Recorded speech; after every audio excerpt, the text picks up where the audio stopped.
Praise the lord. ప్రభువుకు స్తోత్రములు. మీ అందరికీ నా వందనములు.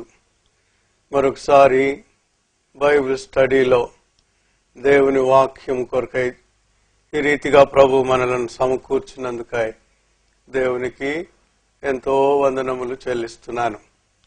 ప్రభు బిడ్డలారా, ఈ ఉదయకాలం యోహాను రాసిన మొదటి పత్రికను ధ్యానం చేసుకుందాం. చిన్న ప్రార్థన చేసుకొని ఈ ధ్యానంలోనికి వెళదాం. ఘనమైన తండ్రి, మరో నూతన దినం మా జీవితంలో అనుగ్రహించినందుకు స్తోత్రములు. ఈనాడు యోహాను మొదటి పత్రికను ధ్యానం చేసుకోవటానికి మీరు అనుమతించినందుకు వందనాలు. బిడ్డలు నీ వాక్యం కొరకై టీవీ ఎదురుగా కూర్చొని ఆశతో ఉన్నారు. తండ్రి, బిడ్డల యొక్క ఆశ, నా యొక్క ప్రయాస ఆశీర్వాదకరముగా తీర్చబడినట్లు మీరు నాలో ఉండి నిండి నీవే మహిమ పొందినట్లు ఆత్మదేవ ప్రవాహముగా మా హృదయాలను నింపుమని మీ వైపు తేరి చూస్తూ ప్రభు అయిన యేసు నామమున సమర్పించుకుంటున్నాము తండ్రి. ఆమేన్. ఈ ప్రార్థనలో ఆమేన్ అని చెప్పిన మీ అందరికీ వందనాలు. దేవుడు మిమ్మల్ని దీవించునుగాక. ప్రభు బిడ్డలారా, యోహాను దేవుని వాక్యంలో ప్రత్యేకమైన వ్యక్తి అని మనకు తెలుసు. యేసు ప్రభు శిష్యులలో ఆయన రొమ్మున ఆనుకొని యేసు ప్రభు గారి యొక్క హృదయ స్పందన, హార్ట్ బీట్ ఎరిగిన శిష్యుడు అపోస్తలుడైన యోహాను. యోహాను క్రొత్త నిబంధనలో 5 పుస్తకములు రాశాడని మనకు తెలుసు. అవేవనగా యోహాను 3 పత్రికలు, ప్రకటన గ్రంథము మరియు యోహాను సువార్త. అమూల్యమైన పుస్తకాలు. యేసు క్రీస్తు ప్రభు యొక్క ప్రేమను రుచించి అనుభవించి ప్రకటించిన ప్రియ శిష్యుడు. ప్రభు అపోస్తలులలో ప్రాముఖ్యమైన అపోస్తలులు 3 ఎప్పుడూ మనం మర్చిపోకూడదు. వారెవరనగా సంఘ సత్యమును నేర్పి అపోస్తలుడైన పౌలు, శ్రమలలో సంఘమును నిలబెట్టిన అపోస్తలుడైన పేతురు, మూడవదిగా యేసుక్రీస్తు ప్రేమకు అపోస్తలుడుగా ఉన్న అపోస్తలుడైన యోహాను. ఈ 3 అపోస్తలుల పరిచర్య, అపోస్తలుల కార్యములలో తేటగా వ్రాయబడి ఉంది. ఈ 3లో చివరిగా మరో మాట చెప్పాలంటే అపోస్తలులందరిలో కూడా చిట్ట చివరిగా మరణించిన అపోస్తలుడు యోహాను. ఈ యోహాను రాసిన ఈ మొదటి పత్రికలో 5 అధ్యాయాలున్నాయి. వీటిని మనం అర్థం చేసుకోవాలంటే 4 అంశాలతో ధ్యానం చేస్తే ఈ యోహాను రాసిన మొదటి పత్రిక మనకు తేటగా అర్థమవుతుంది. ఈ 4 అంశాలు ఏంటంటే, మొదటిది సందర్భం, రెండవది ఈ పత్రికలోని విశ్లేషణ, ఈ 5 అధ్యాయాల విశ్లేషణ, మూడవదిగా ఈ 5 అధ్యాయాలలో ప్రాముఖ్యమైన మూల పాఠం రాశాడు 5వ అధ్యాయంలో. కాబట్టి యోహాను రాసిన మొదటి పత్రికలోని ప్రాముఖ్య మూల పాఠం అనేది 3వ అంశం. 4వదిగా ఈ పత్రిక యొక్క సారాంశం. ఈ 4 అంశాలతోటి యోహాను రాసిన మొదటి పత్రికను మనం ధ్యానం చేద్దాం. సందర్భం. ఈ సందర్భం ఏంటంటే, అపోస్తలుడైన యోహాను ఎఫెసీ పట్టణంలో ఉన్నాడు. ఎఫెసీ పట్టణం నాటి రోమా రాజ్యానికి అనుబంధంగా ఉన్న ఆసియా ప్రాంతంలో ముఖ్య పట్టణం. ఈ ఎఫెసీ పట్టణంలో అపోస్తలుడైన పౌలు కూడా పరిచర్య చేసినాడు, మనకు తెలుసు. దరిమల అపోస్తలుడైన యోహాను దానిని కేంద్రంగా ఆ పరిసర ప్రదేశాలన్నిటిలో కూడా పరిచర్య చేసి సంఘాలను ఏర్పరిచినాడు. యోహాను రాసిన ప్రకటన గ్రంథంలోని 7 సంఘాలు కూడా ఎఫెసీ, స్మరణ, పెర్గమం, థయతైరా, సార్డిస్, ఫిలడెల్ఫియా, లవోదీసియా ఈ 7 సంఘాలు కూడా అపోస్తలుడైన యోహాను పరిచర్య ద్వారా ఏర్పడినవి అనేది మనం గమనించాలి. ఈ 7 సంఘాలకు ఆయన చెప్పకనే చెప్పినట్లు రాశాడు ఈ పత్రిక. కానీ ఈ పత్రికలో మిమ్మల్ని ఉద్దేశించి అని ఎవరిని ప్రస్తావించలేదు. ప్రాముఖ్యంగా ఆ 7 సంఘాలలో ఉన్న పరిస్థితులను గ్రహించిన వారై వారికి అవసరమైన ఆత్మీయ బోధగా ఈ మొదటి పత్రికను యోహాను రాశాడు. ఈ పత్రికలో శ్రమలు అనే ప్రస్తావనే లేదు. దీనిని బట్టి ఏం చెప్పొచ్చు అంటే ఇది నీరో చక్రవర్తి కాలం దాటిపోయిందని, తదుపరి వచ్చిన డొమేషియస్ అనే చక్రవర్తి కూడా పరిపాలనా కాలం క్రీస్తు శకం 81 నుంచి 96 వరకు ఆయన పరిపాలనా కాలంలో చివరి దశలో శ్రమలు లేవు. కాబట్టి శ్రమల ప్రస్తావన లేదు గనుక ఈ పత్రిక రాసిన కాలం డొమేషియస్ యొక్క చివరి దశలోని కాలమై ఉండవచ్చునని, అనగా దాదాపు క్రీస్తు శకము 95వ సంవత్సర ప్రాంతంలో ఈ పత్రికను వ్రాసి ఉండవచ్చును అని చరిత్రకారులు చెబుతారు. మరో మాట ఈ సందర్భంలో మనం గ్రహించాలి. ఏంటంటే ఆ కాలంలో అటు రోమా చక్రవర్తి యొక్క ఒత్తిడులు అధికంగా ఉన్నాయి. మరొక ఎదిరింపు ఏంటంటే ఈ క్రైస్తవ సంఘాలు ఆ సంఘాలలోనికి రక్షించబడిన విశ్వాసులుగా యూదులు ఉన్నారు, గ్రీకులు ఉన్నారు. వారి గత అనుభవాలను పురస్కరించుకొని సంఘాల్లోకి నూతన పద్ధతులు తేవటానికి ఇష్టపడుతున్నారు. ఇది రెండవ బెదిరింపు. లోకాశలు చొచ్చుకుని వచ్చాయి. అందులోకి వెళదామా అన్నట్టుగా కూడా ఆకర్షణలకు గురి అవుతున్నారు సంఘంలోని విశ్వాసులు. ఇది మొదటి సమస్య. రెండవ సమస్య ఏంటంటే సంఘంలోకి 2 తప్పుడు బోధలు వచ్చి చేరినాయి. ఇవి ఎక్కడి నుండి వచ్చాయంటే గ్రీకుల సిద్ధాంతాల నుండి వచ్చాయి. ఆ 2 ఏంటంటే మొదటిది నాస్టిక్ హెరసీ, రెండవది డోసెటిజం అనేవి. ఇది కనీసం టూకీగానైనా నేర్చుకుంటే ఈ పత్రికను ఏమేమి ఆశించి రాశాడో అనేది మనకు అర్థమవుతుంది. సంఘంలో నాస్టిక్ హెరసీ వచ్చేటప్పుడు యోహాను నాయకుడుగా ఉండి దానిని ఎదిరించటానికి నిలబడ్డాడు. ఏంటండి నాస్టిక్ హెరసీ అంటే? నాస్టిక్ అంటే జ్ఞానముతో కూడిన తత్వం. అక్కడి నుంచి వచ్చింది నాలెడ్జ్ అనే మాట. గ్రీకులు అనేవారు జ్ఞానముతోనే పరలోకానికి వెళ్తాం. క్రైస్తవులుగా మారినాక కూడా ఆ గ్రీకు తత్వం సంఘంలోకి పొడచూపింది. ఎలాగ పొడచూపిందంటే, అపోస్తలులారా మీరు చెప్పే ఆ బోధతోనే పరిపూర్ణులం కాలేం, ఇంకా కొంత జ్ఞానం మాకు అవసరం అని ఇంకొంత జ్ఞానాన్ని కలుపుకోవటానికి ఇష్టపడుతూ ఉన్నారు. అప్పుడే మేము పరిపూర్ణులైన విశ్వాసులం అవుతాం, పరిపూర్ణతకు వచ్చి పరలోకానికి పోతామని చెప్తున్నారు. మరో మాట చెప్పాలంటే ఈ గ్రీక్ సిద్ధాంతవేత్తలు ఏమంటున్నారంటే క్రీస్తు యేసులోనికి తాను బాప్తిసం తీసుకున్నప్పుడు వచ్చాడు, కానీ ఆయన శిలువకు సిద్ధపడేటప్పుడు ఆ గెత్సెమనే తోటలో క్రీస్తు వెడలిపోయాడు, ఆయన యేసే గాని క్రీస్తు కాడు అనే సిద్ధాంతాన్ని తెచ్చారు. ఇది పెద్ద సమస్యగా తయారైంది. అంటే అభిషక్తుడు, దేవుని చేత అభిషేకించబడిన వాడు, ఈయన మెస్సయ, ఈయన రక్షకుడు. యేసు అనగా రక్షకుడు.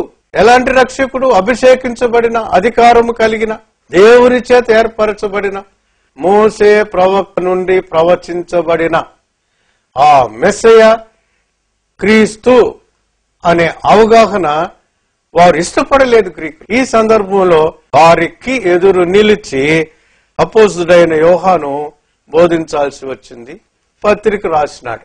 రెండవ తప్పుడు బోధని డోసెటిజం అంటారు. ఇది ఇంకా భయంకరమైంది. దీని వివరణ ఏంటంటే, యేసు ప్రభు చూడటానికి మాత్రమే శరీరాకారంగా కనపడ్డాడు, కానీ అసలు శరీరంతో ఆయన రాలేదు. అసలు దేవుడు శరీరంతో ఎట్టొస్తాడండి? కాబట్టి ఆయన చూపుడుకు మాత్రమే శరీరము, నిజ శరీరము కాదు అనే తత్వానికి దిగిపోయినారు. దీన్ని డోసెటిజం అంటారు. వీరికి ఏం చెప్పాలి? ఈ రెంటిని కలిపి యోహాను భక్తుడు ప్రభువుతో కూడా ఉన్న ఆయన హార్ట్ బీట్ ఎరిగిన శిష్యుడు కదా, ఎంత తేటగా వారికి చెప్పారు తెలుసా? ఈ రెంటిని కలిపినాడు. ఏంటి మీరు చెప్పేది? యేసు ప్రభు శరీరాకృతితో రాలేదా? ఆయనకు శరీరము దాల్చలేదా అని. యేసు క్రీస్తు ప్రభు సంపూర్ణ మానవుడు, సంపూర్ణ దేవుడు. Is true God and true man అనే బోధ వారికి చేశాడు. అంతేకాదండి, దేవుని వాక్యం చెబుతుంది కదా, ఆయన మనవలే శరీర శ్రమలను అనుభవించి, ఆయన జీవించి శ్రమలను అనుభవించి మనకు ముందుగా మాదిరి అయినాడని దేవుని వాక్యం చెబుతుంది కదా. కాబట్టి ఈ సత్యాన్ని తీసుకురావటానికి పడే ప్రయాసయే యోహాను రాసిన ఈ మొదటి పత్రిక. ఈ పత్రికలో అంటాడు కదా, 2వ అధ్యాయం 22వ వచనంలో, క్రీస్తు కాడని చెప్పువాడు తప్ప ఎవడు అబద్ధీకుడు అంటాడు. యేసును క్రీస్తు కాడంటారా? మీరు అబద్ధీకులు అంటాడు. 5వ అధ్యాయం 1వ వచనంలో, యేసే క్రీస్తు అయి ఉన్నాడని నమ్ము ప్రతివాడును దేవుని మూలముగా పుట్టి ఉన్నాడు అంటాడు. కాబట్టి ఆయనలోని బాధ ప్రయాస ఏంటంటే, యేసు క్రీస్తు అయి ఉన్నాడు. ఆయన శరీరము మన శరీరము లాంటిది. కాబట్టే మీరు చెప్పేది తప్పుడు బోధ. మన శరీరము వలె ఆయన శరీర ఆకృతితో, శరీరముతో అలసట నొందిన దేవుడు, దప్పిక నొందిన దేవుడు, ఆకలి నొందిన దేవుడు, ఆయన మరణించి తిరిగి లేచిన దేవుడు. మన పాపం అంతటిని మోసి మన మరణమును మృంగి ఆయన సజీవుడై పునరుద్ధానుడయ్యాడు. ఎందుకని? మనకు ముందు మాదిరిగా మన తత్వం, మన శారీరక ప్రతి పరిస్థితిని, శ్రమను, అక్కరను, ఆశను, ఆకలిని, కొరతను, మరణాన్ని ఆయన అనుభవించడం అనే మాదిరి అయి పునరుద్ధానుడయ్యాడు. కాబట్టి ఆయన పునరుద్ధాన తత్వం ఈనాడు మనకు, అనగా క్రీస్తును నమ్మిన ప్రతి ఒక్కరికి అనుగ్రహించబడి ఆ పునరుద్ధాన శక్తి చేత మనము లేపబడతాం. పరిశుద్ధ దేహాలుగా మార్చబడి పరలోకంలో సదాకాలం ఉంటాం. ఈ పునరుద్ధాన సత్యం యేసు క్రీస్తు, యేసే క్రీస్తు అయి ఉన్నాడు అని వివరించినాడు అపోస్తలుడైన యోహాను. ప్రియులారా, ఇక్కడ కాస్త ఆగుతానండి. ఈ దినాలలో రకరకాలైన తత్వాలు వారి విద్యను బట్టో, సామాజిక పరిస్థితులను బట్టో, ఆదాయ వనరుల కోసమో, పేరు కోసమో వాక్యాన్ని ఈ రీతిగా, అనగా ఈ గ్రీక్ తత్వం శాస్త్ర మనుష్యులు ఏ రీతిగా ఆ దినాల్లో తప్పుడు త్రోవ పట్టించారో అదే రీతిగా ఈ దినాలలో అనేకులు యేసును, క్రీస్తును, క్రైస్తవ్యాన్ని, పునరుద్ధానాన్ని, పునరుద్ధాన శక్తిని, పరలోక తత్వాన్ని తప్పుడు త్రోవ పట్టించి తప్పుడు బోధకులుగా కూడా ఉన్నారని నేను మనవి చేస్తున్నాను. మోసపోకండి, మోసపోకండి, మోసపోకండి. మనుషులు మారుతారు, పేదలు మహారాజులు అవుతారు. ఎన్నెన్నో రకరకాల తంతులు చేసి సాతాను తొత్తులుగా మారి, వాక్యం మారదండి, దేవుని సత్యం మారదండి, అపోస్తలులు వేసిన బోధ మారదు. ఈ అపోస్తలుల బోధపై కట్టబడుతున్నాం తప్ప మరొక పునాది లేదు. అపోస్తలులు వేసిన పునాదిపై కట్టుబడుతున్నాం తప్ప మరొక పునాది లేదు. మరో పునాది వేయటానికి అపోస్తలుడు క్రొత్తగా అక్కర్లేదు. దయచేసి గమనించాలని నేను బాధతో ఈ మాట మనవి చేస్తున్నా. చాలా చెప్పాలని ఉంది, ముందుకు వెళదాం. క్లుప్తంగా ముగించుకోవాలి. ఈ రీతిగా ఈ క్లిష్ట సందర్భంలో అపోస్తలుడైన యోహాను ఈ పత్రికను రాసినాడు. ఇది మొదటి అంశం. రెండో అంశం ఏంటంటే ఈ పత్రిక యొక్క విశ్లేషణ. 5 అధ్యాయాలు ఉన్నాయి. ఈ మొదటి 3 అధ్యాయాలు ఏం చెప్తున్నాయంటే క్రైస్తవ సహవాసమునకు పునాది క్రీస్తే, క్రీస్తునందు, క్రీస్తు ప్రేమయందు, క్రీస్తు సహవాసమునందు, క్రీస్తు ఇచ్చిన నిరీక్షణ యందు, క్రీస్తు పిలుపునందు, క్రీస్తు మనకిచ్చిన పరిశుద్ధ జీవితమునందు పునాది క్రీస్తే, శిరస్సు క్రీస్తే, మన సకలము సమస్తము క్రీస్తే. క్రీస్తే సర్వాధికారి, క్రీస్తే ఆల్ఫా ఒమేగా, క్రీస్తే ఉండువాడు అనువాడు, క్రీస్తే మన జీవితానికి చాలిన సరిపోయిన ప్రధాన యాజకుడు. క్రీస్తే అనే మాట మొదటి 3 అధ్యాయాల్లో వివరించాడు అపోస్తలుడైన యోహాను. 4వ అధ్యాయానికి వెళ్దామా? అక్కడ చాలా ప్రాముఖ్యమైన విషయాన్ని చెప్పినాడు. ఏమంటే ప్రేమ కలిగి ఉండండి. ఏ రీతిగా? క్రీస్తు మనలను ప్రేమించినట్టు మనము ఒకరినొకరును ప్రేమించబద్దులమై ఉన్నాం. మనకు ఉదాహరణ, మనకు మాదిరి క్రీస్తే తప్ప మరొక వ్యక్తి కాదు, శక్తి కాదు, మరొక ఇంకొకరు నేను గొప్ప అని చెప్పుకునే ఏ మనిషి కాదని నేను మనవి చేస్తున్నాను. క్రీస్తు ప్రేమను బట్టి మనం ప్రేమించుకోవాలని 4వ అధ్యాయంలో వ్రాయబడి ఉంది. ఇకపోతే చివరి అధ్యాయం 5వ అధ్యాయంలో చాలా ప్రాముఖ్యమైన విషయాలు ఉన్నాయి. ఏంటంటే క్రీస్తు సహవాసములోని ఫలాలు, రిజల్ట్స్, అందులో మనం అనుభవించే అనుభవాలు తేటగా 5వ అధ్యాయంలో వ్రాస్తాడు. ఇది 2వ అంశముగా ఈ పత్రిక యొక్క విశ్లేషణ. ఇక 3, 4 అంశాలకు వెళ్లి ముగించుకుందాం. ఈ 3వ అంశంలో చాలా లోతైన సత్యం మనం గ్రహించాలి. ఇది 5వ అధ్యాయంలో అపోస్తలుడైన యోహాను వ్రాసినాడు. అదేమిటంటే 5వ అధ్యాయం 1వ వచనం నుంచి 17వ వచనం వరకు కూడాను 6 అమూల్యమైన అనుభవాలను చెప్తాడు. ఈ 6 కూడా ఎలా ఉంటాయంటే ఎఫెసీ పత్రిక 6వ అధ్యాయంలో సర్వాంగ కవచంలో 6 అని చదువుకున్నామే, ఆ రీతిగా ఈ 6 కూడా సహవాసములో ఎదుగుదలకు సంబంధమును గురించి ప్రస్తావిస్తాడు. ఇంగ్లీష్ లో చాలా బాగుంటుందండి. This hexagonal cyclic relationship in fellowship. Hexagonal cyclic relationship in fellowship. ఈ హెక్సాగనల్ అంటే ఈ 6 కూడా ఒకదానిని బట్టి మరొకటి వస్తుంది, లింక్ ఉంటుంది అన్నమాట.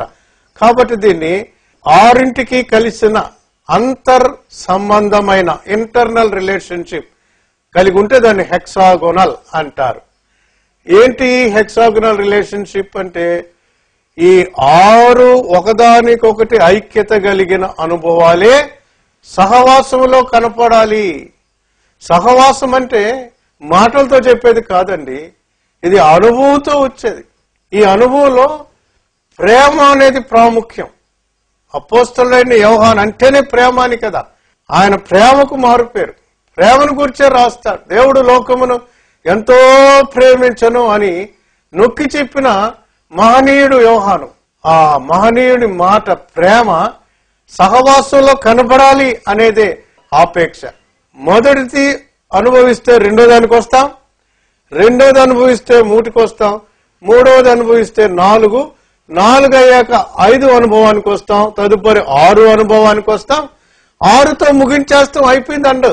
6 అయిన తర్వాత మళ్ళీ మొదటి దానికి వస్తాం అనే లింక్ అన్నమాట. దానికే దీన్ని ఒకదానికోటి కలిపిన హెక్సాగోనల్ రిలేషన్షిప్. ఈ 6ంటిని నేను ప్రస్తావిస్తాను జాగ్రత్తగా. తరువాత కూడా మన తీరిక సమయాల్లో వాక్యం తెరిచి నేర్చుకోవాలని నేను ఆశపడుతున్నాను.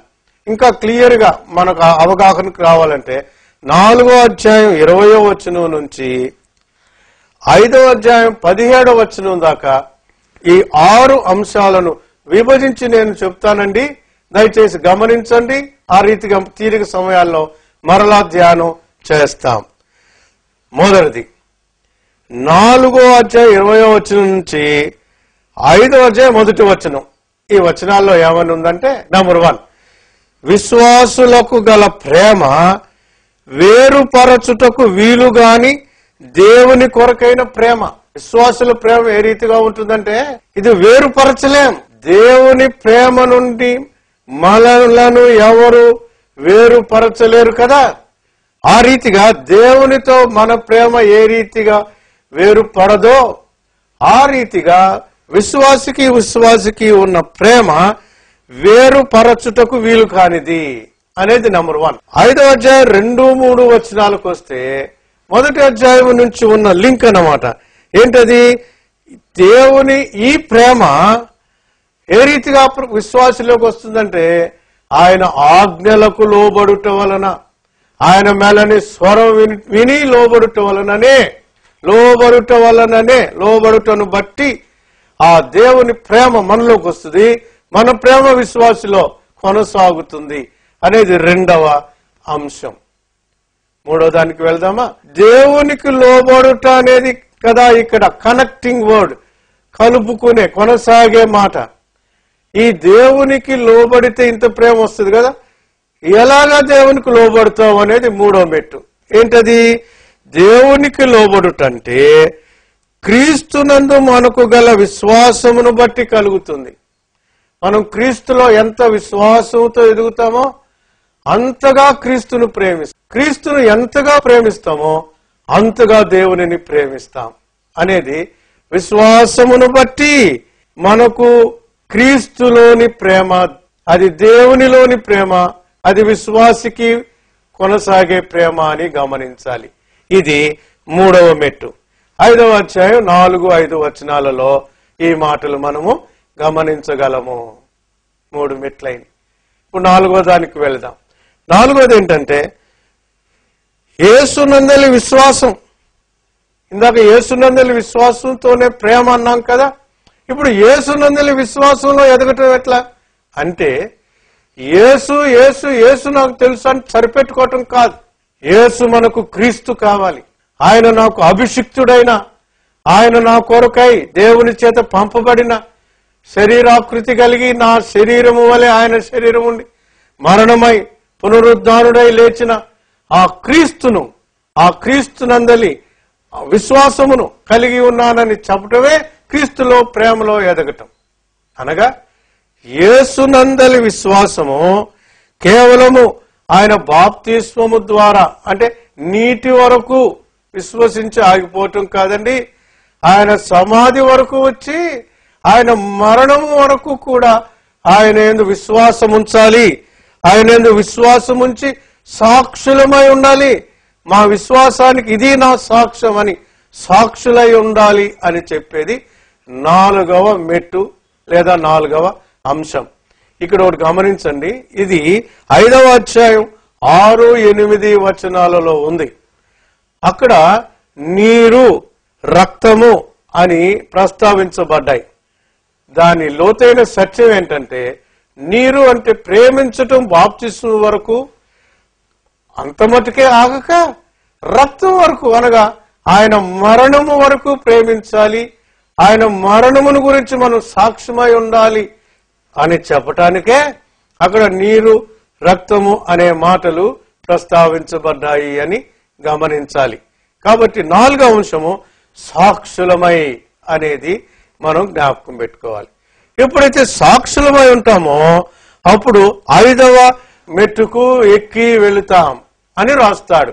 5వ అధ్యాయం 9-13 వరకు ఈ మాటలు రాయబడి ఉన్నాయి. 4వ అంశంలో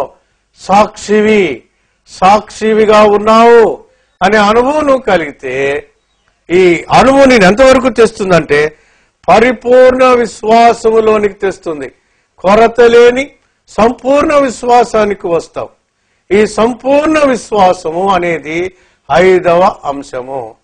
ఆ తదుపరి 6వ అంశం ఏంటంటే, ఈ సంపూర్ణ విశ్వాసము విశ్వాసిలోకి ప్రేమను అధికం చేస్తుంది అంటాడు 5వ అధ్యాయం 14వ వచనం నుంచి 17వ వచనం వరకు.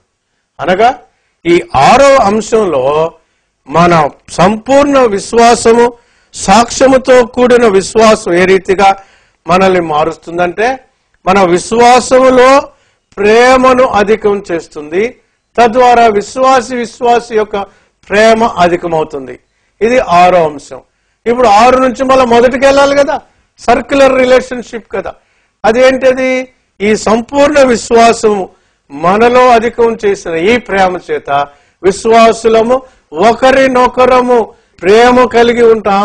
ఇది దేవుని ప్రేమను బట్టి వచ్చిన ప్రేమ, ఇది వేరు చేయబడని ప్రేమ అనేది మరలా మొదటికి వచ్చాం.